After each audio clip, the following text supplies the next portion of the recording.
우리가 지난 시간에 살펴본 심령이 가난한 자죠, 그렇죠? 우리가 지난 시간에 심령이 가난한 자에 대해서 살펴봤습니다. 심령이 가난하다라는 말은 심령이 가난해야지 천국을 보상으로 받는다 이런 어떤 조건이 아니라 그랬어요, 그렇죠?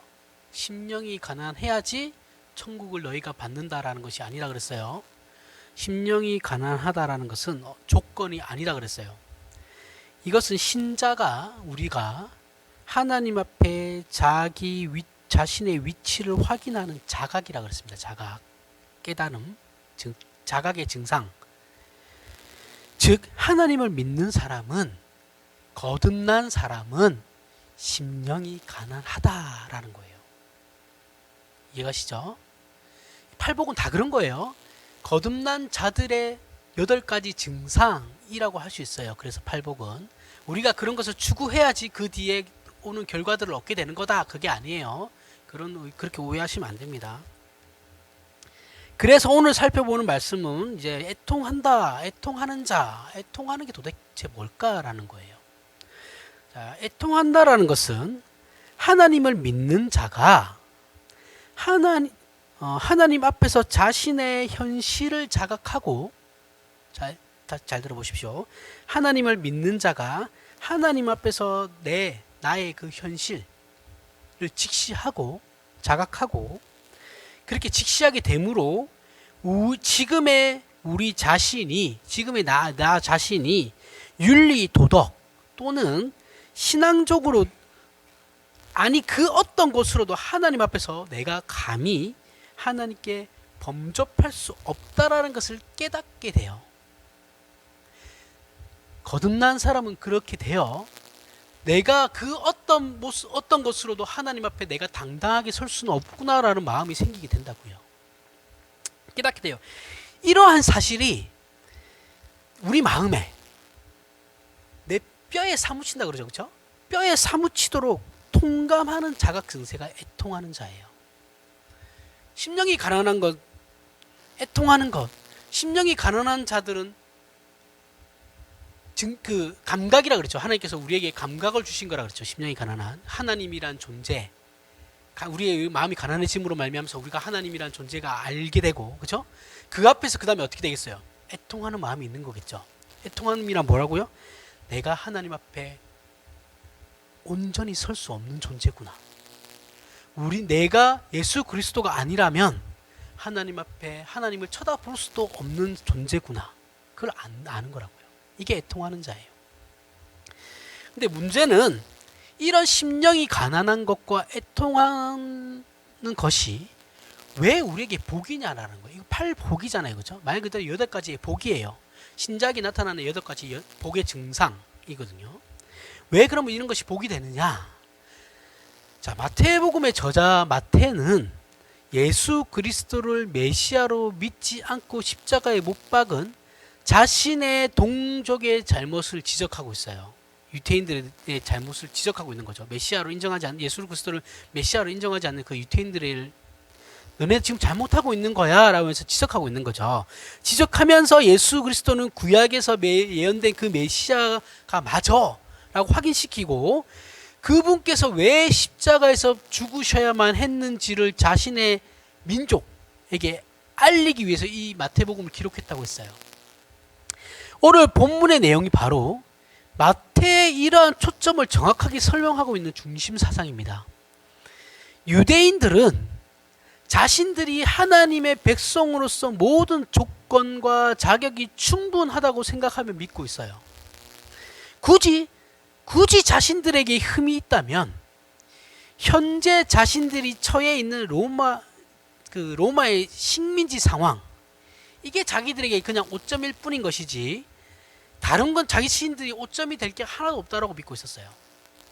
마태는 이렇게 이 세상에서 억울함을 당하는 자들을 구원하기 위해서 하나님께서 속히 해방자를 보내주시기를 바라는 저 유대인들의 그러한 상태와 진정한 하나님의 자녀들이 느끼는 증상과의 차이를 지적하고 싶었던 거예요.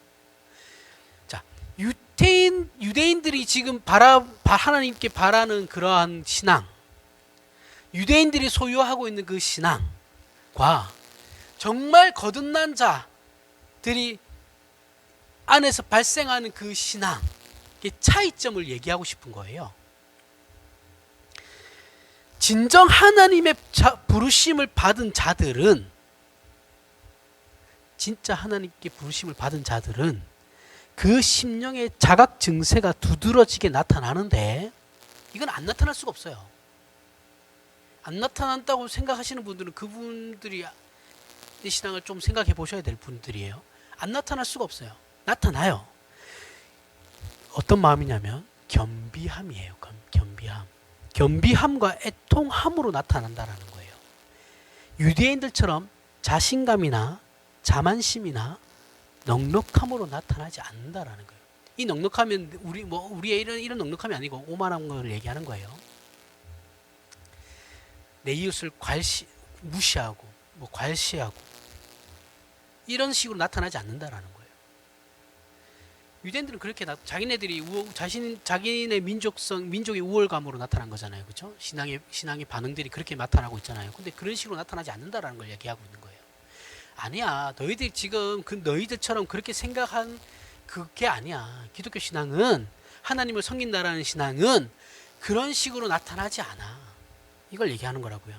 왜냐하면 우리 모두는 죄인으로서 의와 진리와 거룩과 생명에 관해서는 우리 스스로 그 문제를 해결할 수 없다라는 것을 하나님 앞에서 심각하게 깨닫기 때문이죠. 이게 애통함이거든요. 이 문제에 있어서 우리는 자신감이나 넉넉함으로 나타날 수 없는 거예요. 내 스스로 내 죄의 문제를 해결하지 못한다라는 그 자각이 우리의 심령이 가난함으로 말미암아 나타나는 자각인 것이고, 그래서 애통함이 발생되는 거죠. 우리 안에서. 그래서 누가복음 6장을 보게 되면 이제 오늘 본문 내용과 동일한 내용이 간단하지만 다르게 표현되어 있어요. 이제 둘을 비교하면서 읽으면 도움이 됩니다.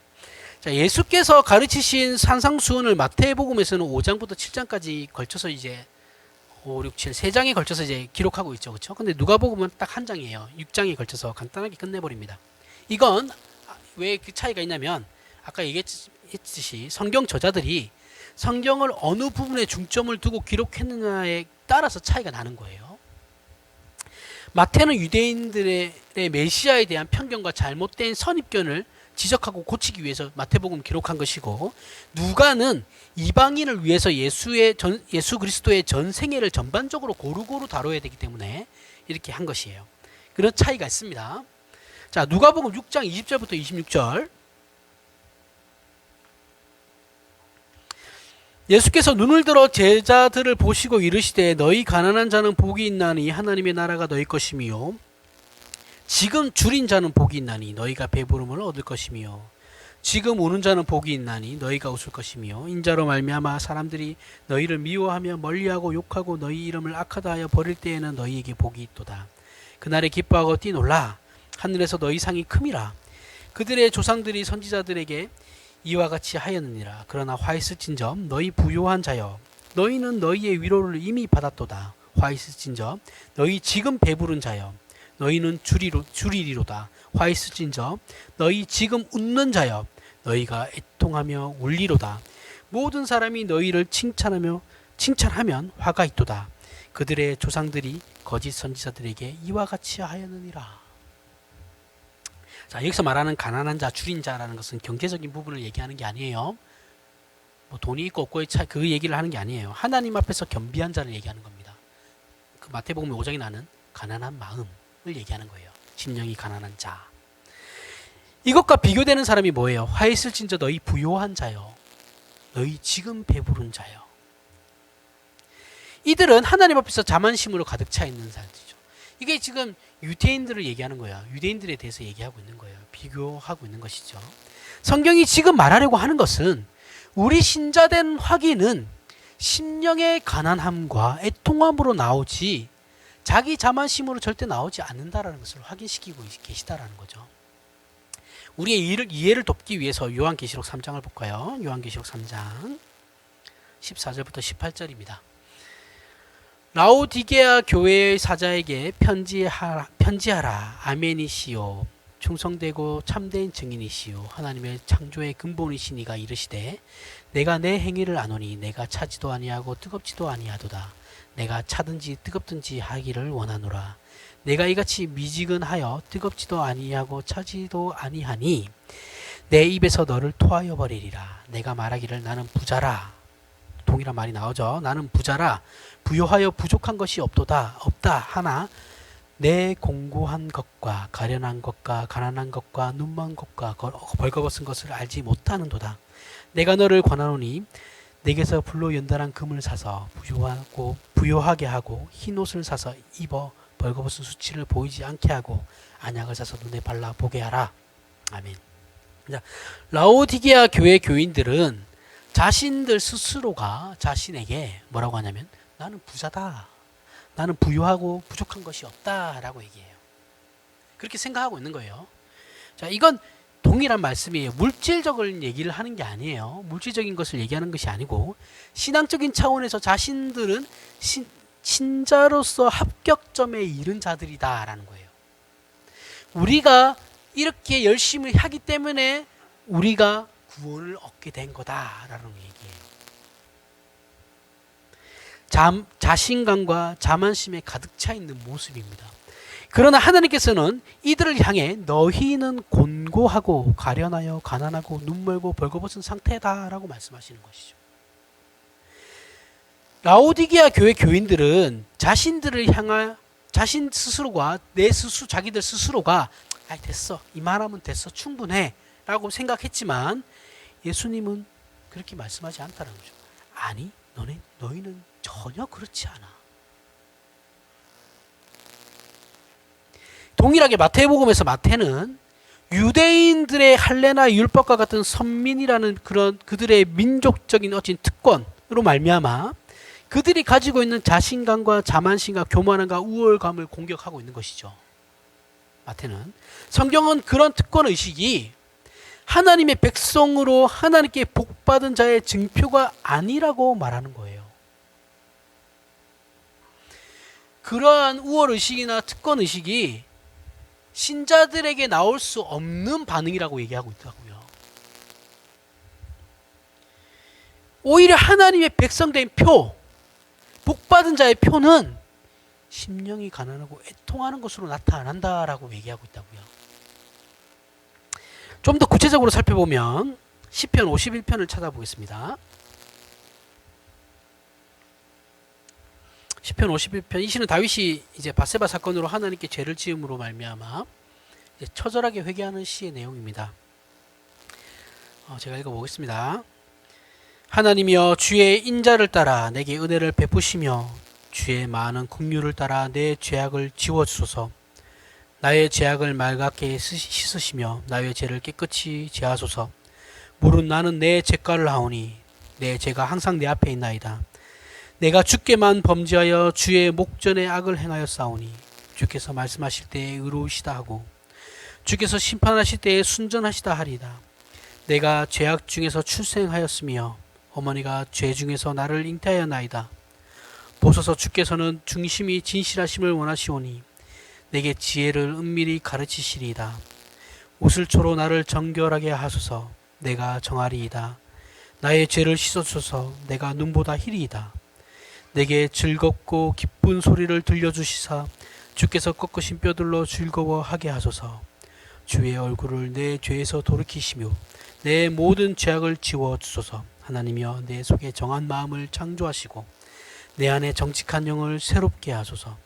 나를 주 앞에서 쫓아내지 마시며 주의 성령을 내게서 거두지 마소서. 주의 구원의 즐거움을 내게 회복시켜 주시고 자원하는 심령을 주사 나를 붙드소서. 자, 여기에 내용을 살펴보면 다윗은 자신이라는 존재의 구성 성분이 다윗이 깨달은 것이 뭐냐면 밧세바 사건으로 자신을 구성하고 있는 그 성분들이 죄라고 고백하고 있어요. 그걸 알게 되었다라는 거예요. 밧세바 사건으로 말미암아. 그래서 3절에서 내 죄가 항상 내 앞에 있나이다. 라고 고백하고 5절에 보면 내가 죄악 중에서 출생하였으며 라고 고백하며 죄 짓는 것이 사람이 죄 짓는 것이 사람의 본질이다. 자신은 죄 짓는 것이 자신의 본질이라고 고백하고 있는 겁니다. 그래서 이 시에서 다윗이 하나님 앞에 구하는 내용이 무엇이냐면 용서해 주십시오. 도와주십시오. 내 안에 정한 마음을 창조해 주십시오. 예요. 이건 자신 안에 고장난 것을 고쳐달라는 것이 아니에요. 자기 안에는 애초에 정한 마음이라는 것이 존재하지 않기 때문에 그것을 창조해 달라고 말씀하고 있는 거죠. 다윗은 이스라엘의 전체 왕으로는 두 번째 왕이고 왕조로는 두 번째 왕조의 첫 번째 왕이에요. 첫 번째 왕조는 베냐민 지파죠, 그렇죠? 사울 왕이고 베냐민 지파가 사울 왕이 몰락하고 사울 왕가가 다윗 왕조가 생기죠.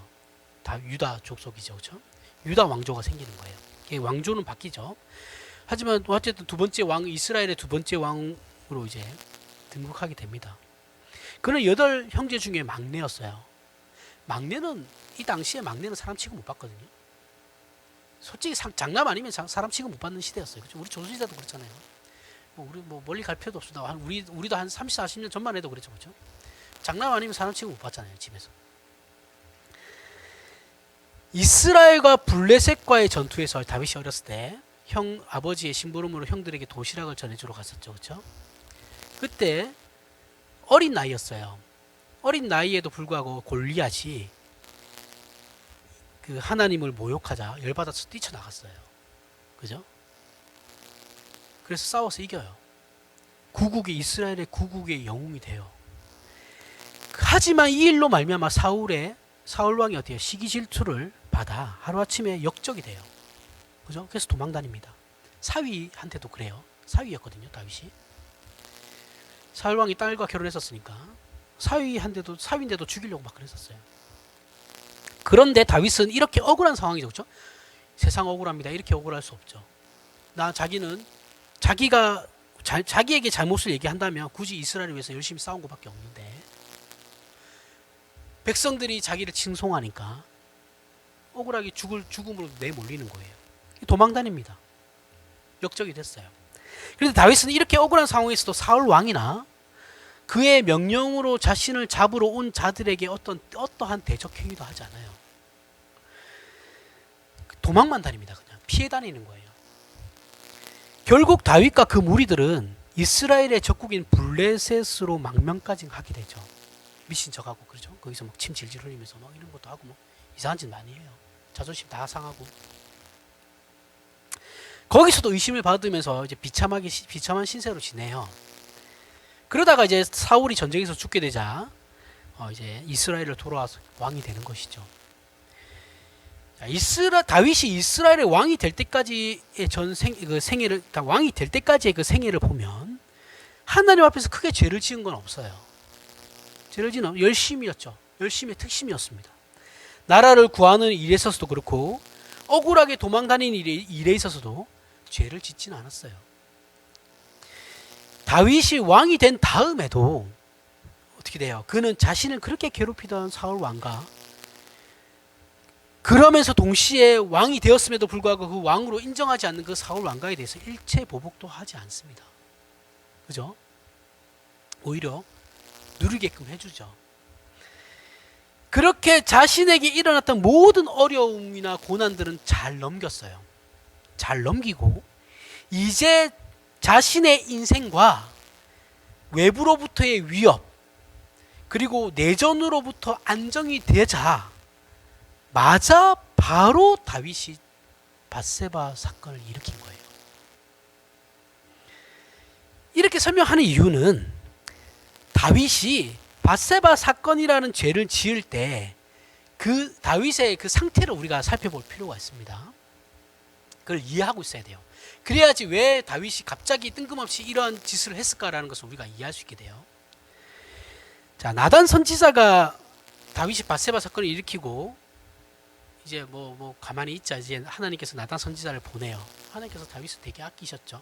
이렇게 보낸 걸 보면 나단 선지자를 보내가지고 하나님의 명령으로 다윗에게 가서 다윗의 죄를 지적하면서 비유로 얘기를 합니다.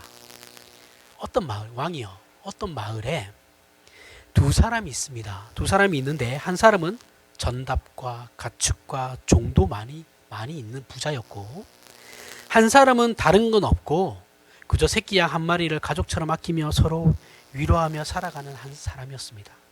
그런데 하루는 그 부잣집에 손님이 찾아와서 그 부자가 자신이 소유한 가축으로 손님을 대접하지 않고 그 이웃에 있는 가난한 사람의 한 마리밖에 없는 양을 뺏어다가 손님 대접을 했습니다. 어떻게 합니까? 다윗이 열받았죠. 그렇죠? 그러면서 그런 나쁜 놈이 우리나라에 있냐, 당장 잡아서 죽여라 라고 얘기해요. 너무 잘 아는 얘기죠. 그렇죠? 그래서 나단이 숨도 안 쉬고 그 사람이 당신입니다 라고 얘기해요. 그래서 다윗이 놀라 자빠지는 겁니다. 말 그대로 진짜 놀라 자빠졌어요. 왜 이렇게 놀라 자빠졌냐 하면 다윗이 자신은 어린 나이에도, 잘 들어보십시오. 한번 잘 생각해 보세요. 우리의 신앙도 잘 생각해 보셔야 됩니다. 자신은 어린 나이에도 하나님을 모욕하는 골리앗을 보고 참지 못해서 물맷돌 5개만 가지고 뛰쳐나갔어요. 그죠?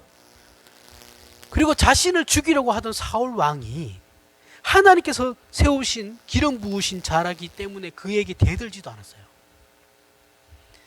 오히려 적국인 블레셋까지 자신의 목숨을 걸고 피난갔던 사람이에요.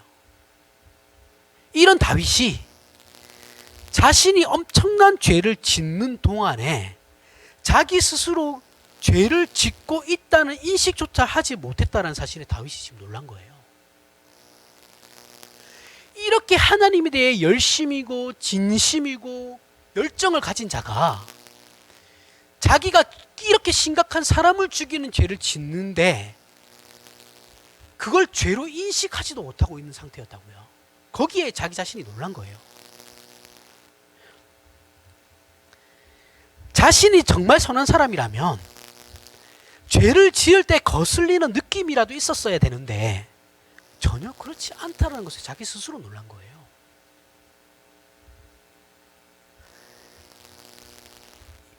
이렇게 얘기하니까 느낌이 안 오면 이렇게 한번 생각해 보죠. 나는 절대 저 사람처럼 되지는 않아. 나는 절대 저런 짓은 하지 않을 거야. 저런 짓은 하지 않아. 그죠? 우리 마음에 다짐하는 그 마지노선이 있잖아요. 나는 저렇게까지는 되지 않을 거야. 저런 짓까지는 하지 않을 거야. 돌아보십시오. 그렇게 얘기해서 안 한 적이 있었나?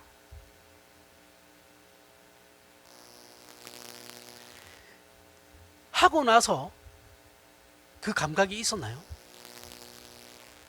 나는 옛날에 내가 이렇게 다짐했던 있었는데 내가 그 일을 행했을 때 그런 감각이 있던가요? 아, 내가 예전에 이런 짓은 하지 말아 안다 그렇게 다짐까지 했는데 지금 내가 이런 짓을 하고 있구나. 그 시집살이 한 사람이 며느리 시집살이 시킨다는 말 있잖아요. 이거 뭐 전부 다 그런 건 아닙니다. 그런 건 아닌데 이렇게 보고 배우는 거죠. 나는 절대 며느리한테 저렇게 안 할 거야. 똑같이 합니다. 나중에. 근데 몰라요. 본인은. 그죠? 폭력을 행하는 아버지 밑에서 자란 아들은 나는 절대 아버지처럼 되지 않을 거야. 나는 진짜 내가 결혼하면 내 아내한테는 손도 안 댈 거야. 고함도 안 칠 거야. 때려요. 그죠?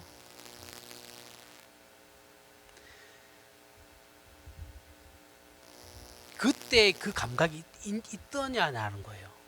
그때 내가 절대 어렸을 때 그렇지 않기로 했는데. 이처럼 죄 짓는 것이 우리의 본성이라는 거예요. 그러니까 그 사람들만 지탄하려고 하는 게 아니에요. 부부 귀환에도 마찬가지죠. 아내가 나한테 하는 행위 중에 내가 섭섭한 게 있어요. 그렇죠? 그럼 나는 아내가 하는 저런 행동을 나는 아내에게 안 해야지 하면서 안 한 적 있나요? 동일하게 합니다. 그죠? 근데 내가 할 때는 몰라요. 죄 짓는 것이 자신의 본성, 우리의 본성이고 본능이며 원하는 일이라고 여기에 대해서는 갈등이 없다. 이게 우리 인간의 본래적인 모습을 다윗이 얘기하고 있다고요. 하나님, 제가 이것을 이제야 발견했습니다. 이 못난 자를 용서해 주십시오. 그렇게 얘기하고 있는 거라고요. 애통함이 생긴 거죠. 그래서 나는 죄악 중에 출생했고 언제나 죄가 내 앞에 있으며 죄 짓는 것은 나에게 숨쉬는 것입니다. 그것이 내 본능입니다. 이렇게 자신에 대해 깨달은 것이 시편 51편의 핵심 내용이에요. 이게 오늘 본문에서 말하는 애통하는 것이고, 그래서 다윗은 이렇게 고백하죠.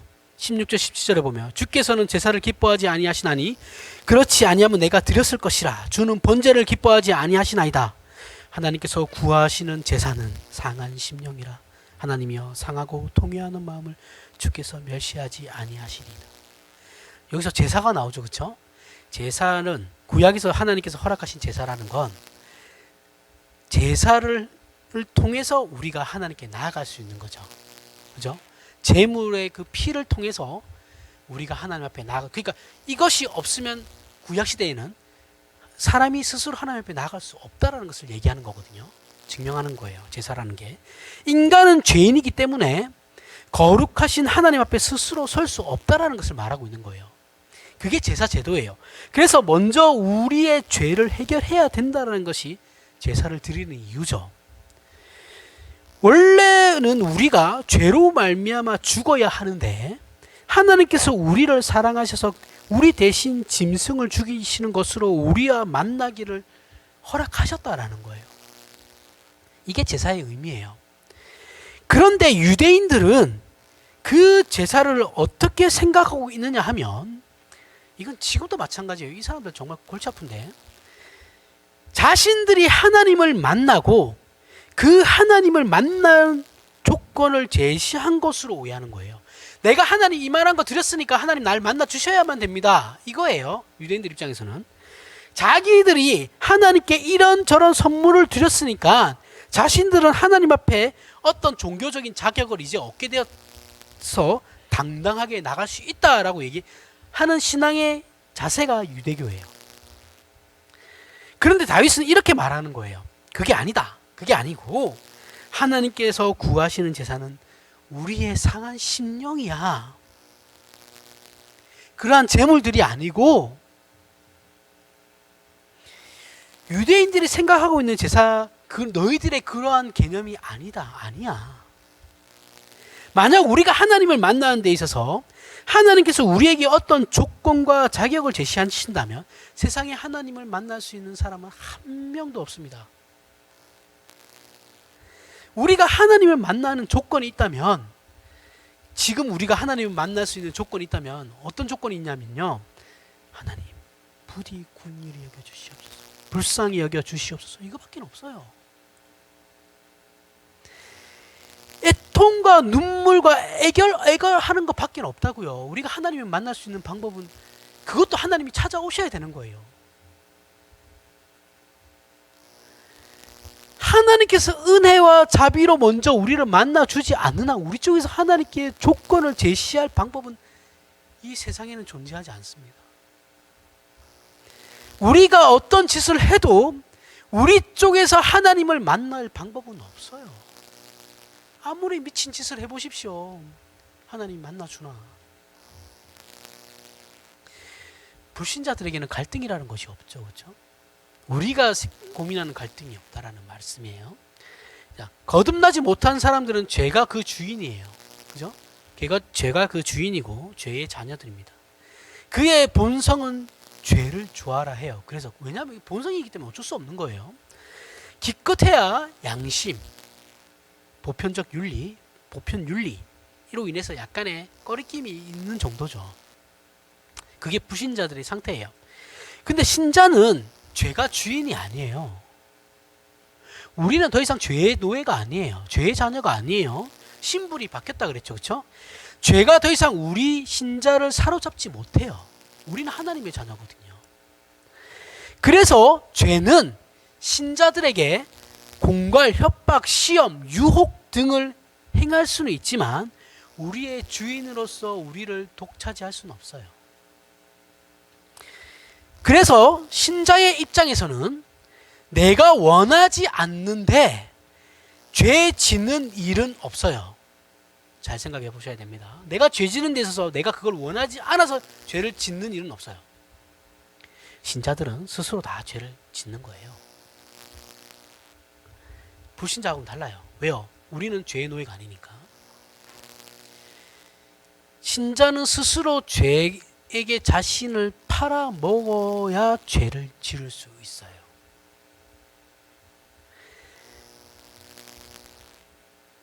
즉 신자들은 죄에게 사로잡혀 갈 수는 없어요.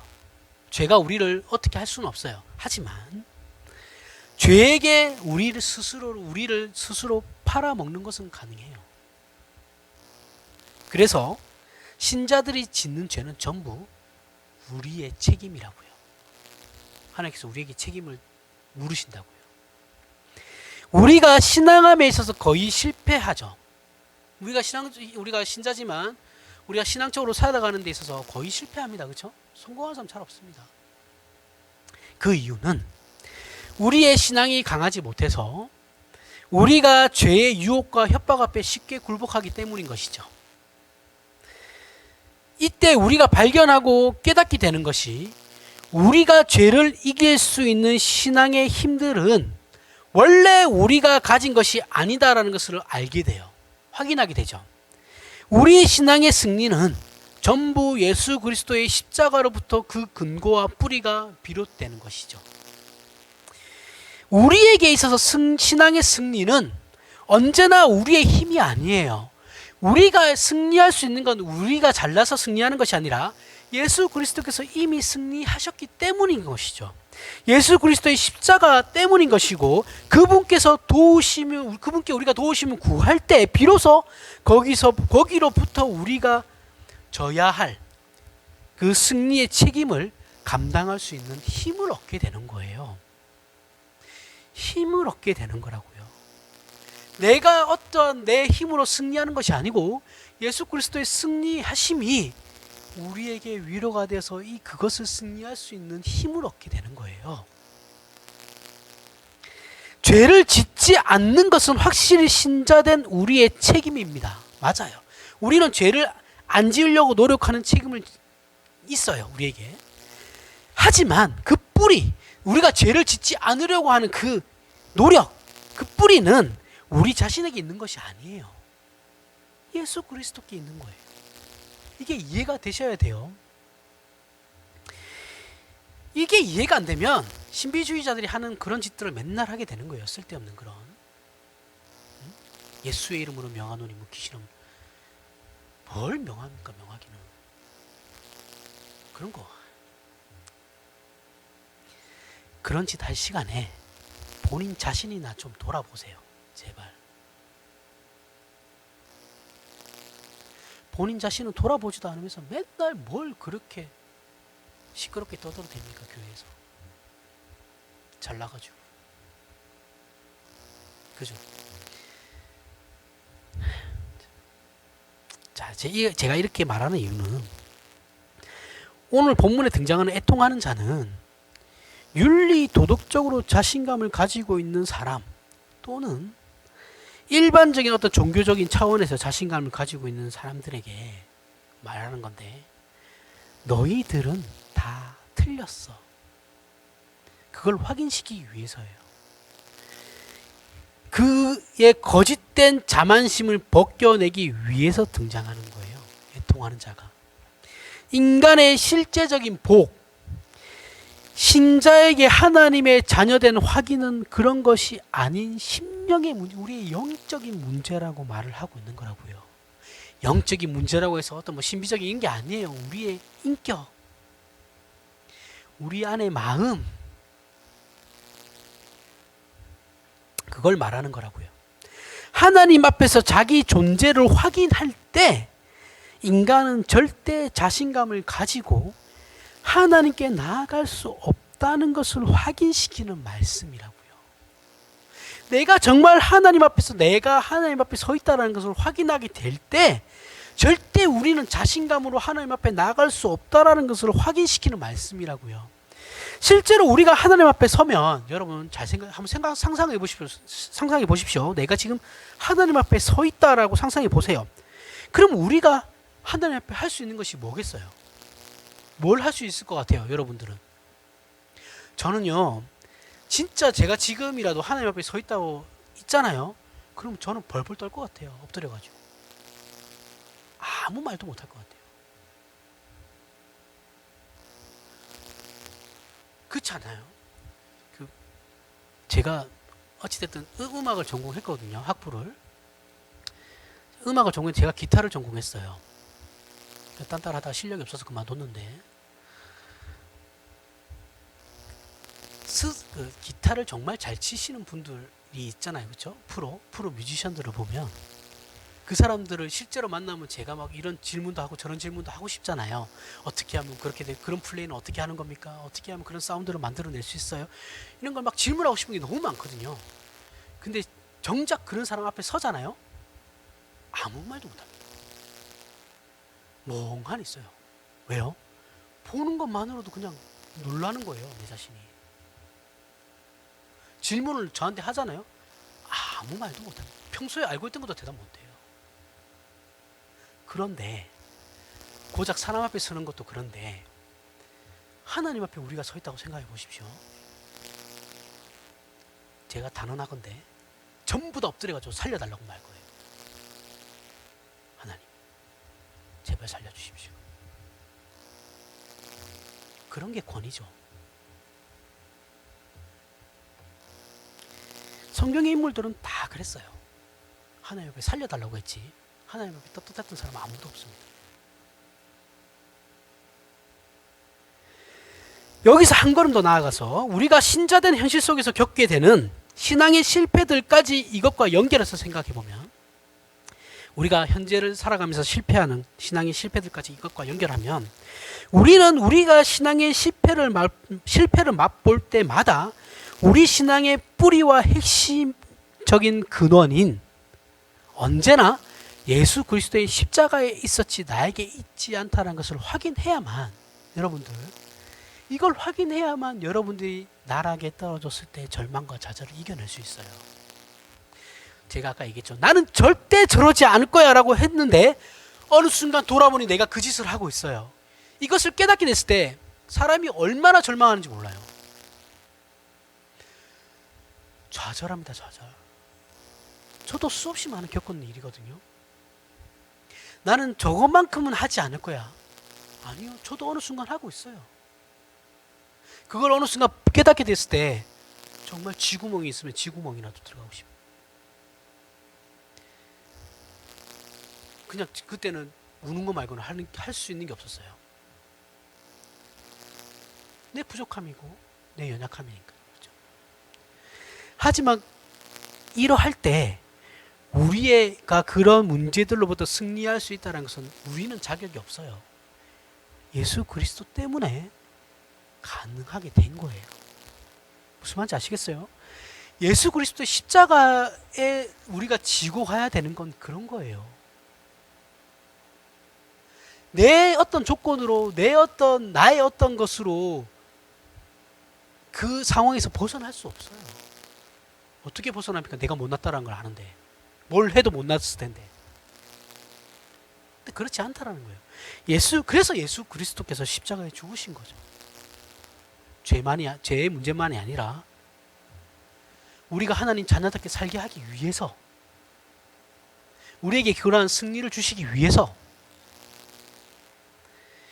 이걸 이해하셔야 돼요. 이게 이러한 이해가 없으면 우리는 이웃들에게 함부로 하는 거예요. 사람들에게 함부로 손가락질을 하는 거예요. 사실 확인도 되지 않은 문제를 가지고 확증 평양으로 이미 범죄자예요. 저 사람. 언론에서 떠드는 것만 가지고 그 언론이 어디서 그것을 따왔는지도 고민하지 않고 언론만 보고 그 사람이 다 잘못했다고 생각하겠죠. 재판이 끝나지도 않았는데. 그런 짓 하지 말라는 거예요.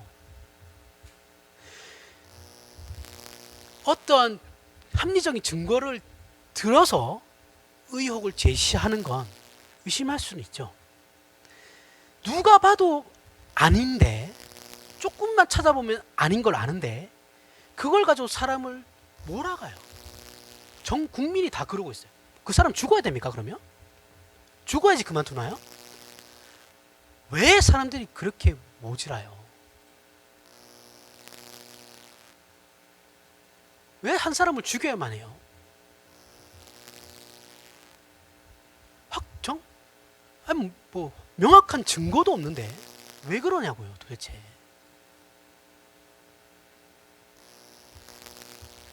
이 부분이 오늘날 기독교의 문제점이에요. 기독교의 문제점도 마찬가지입니다. 복음주의와 근본주의적인 주류가 이루고 있는, 그 주류를 이루는 한국 교회에서도 정확하게 정립되어 있지 않아요. 이 신앙이 맨날 싸워요. 그러니까 교회 안에서 싸움을 할 수 있어요. 제가 싸우는 것까지 말리지는 뭐 하지 말라고는 안 하는데 싸웠으면 풀어야죠. 한 사람이 나갈 때까지 싸워요. 도대체 왜 그러는 거예요? 왜?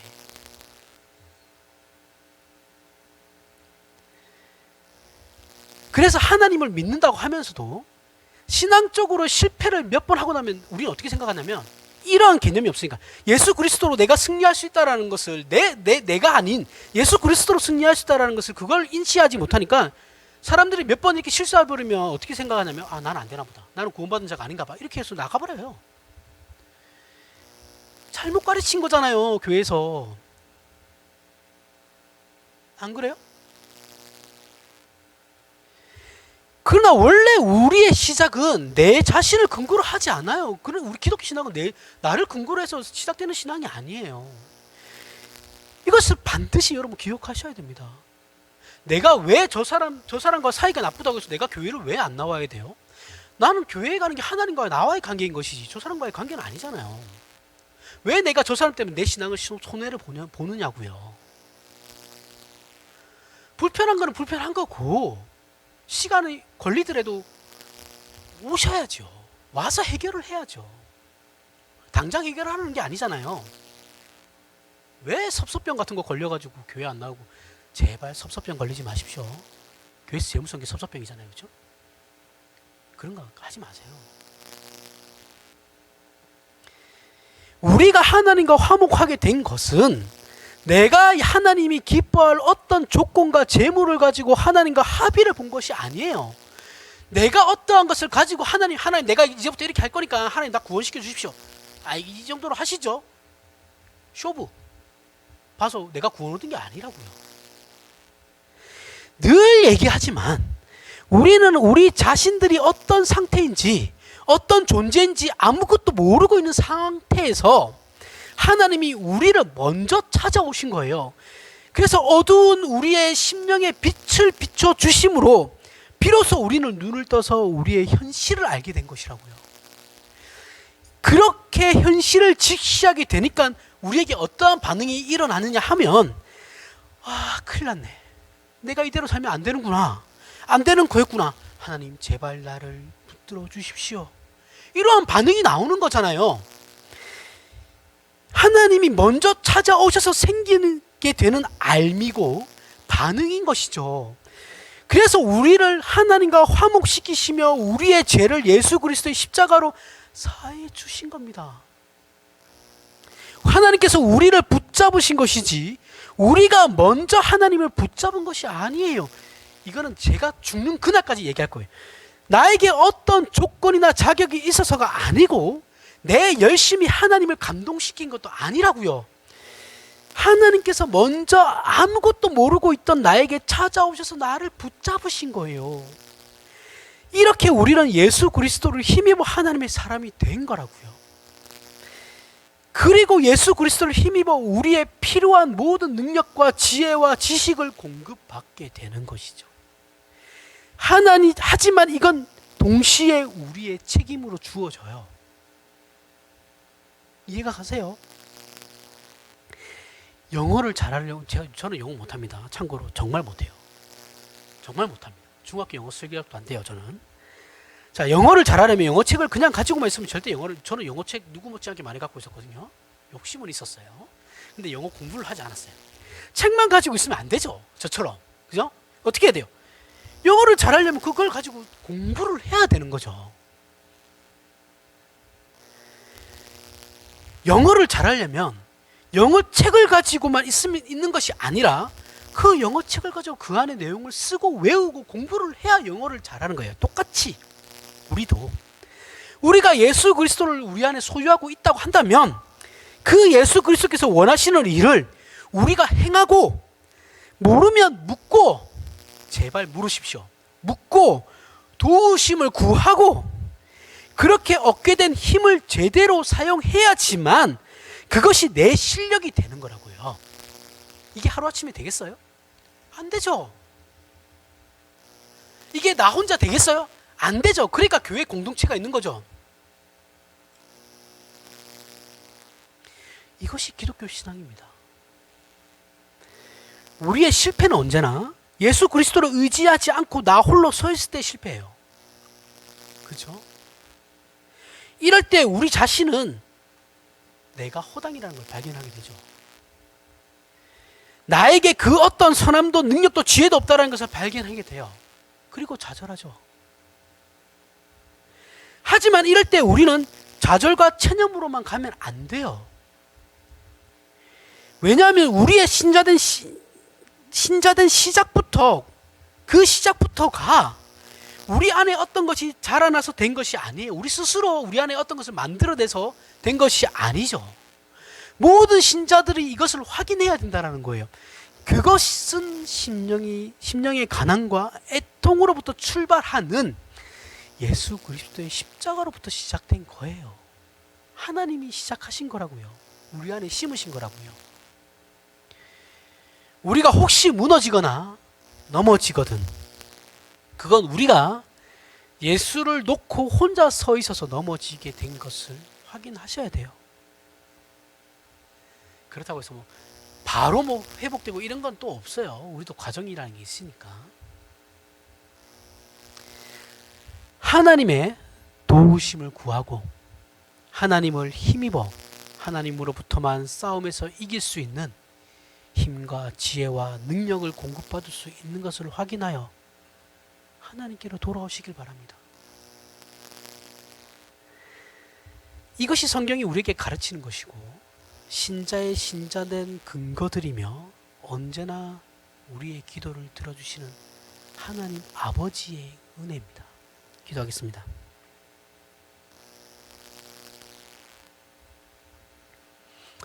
하나님 아버지 감사합니다. 우리에게 심령의 가난함을 주시고 애통하는 마음을 주셔서 우리가 하나님의 도움을 구할 수밖에 없는 존재라는 것을 알게 하시어 우리가 하나님 앞에서 겸손할 수밖에 없게 하심에 감사를 드립니다. 그리고 우리가 언제나 예수 그리스도를 놓아버리지 않게 언제나 깨어 있는 자들이 되게 하여 주시옵소서. 감사합니다. 예수님 이름으로 기도합니다. 아멘. 우리 다 같이